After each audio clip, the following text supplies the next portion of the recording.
అందుకే ఇవాళ ప్రజలకు అర్థమైంది. ఓపిక పట్టిండ్రు, 2.5 ఏళ్ళు ఓపిక పట్టిండ్రు.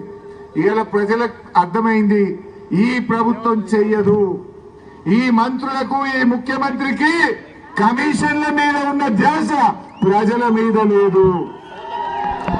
ఈ జిల్లాలో ఒకడు భూబకాసురుడు, ఇంకొకడు కమిషన్లకే కింగు, ఇంకొకడేమో పర్సంటేజీలు. జిల్లాల ఎవరి గురించి ఆలోచించిండ్రా?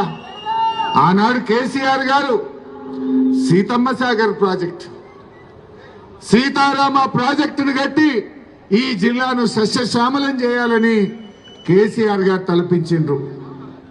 బీఆర్ఎస్ హయాంలో 8.5 కోట్ల రూపాయలు సీతారామ ప్రాజెక్టు మీద ఖర్చు పెట్టాం. ఈ గవర్నమెంట్ వచ్చినాక పనులు జరుగుతున్నాయా? 2.5 ఏళ్ల నుంచి సీతారామ సాగర్ ప్రాజెక్టు పండబెట్టిండ్రు. దాదాపు 6.5 లక్షల ఎకరాలకు నీళ్లు వస్తాయి.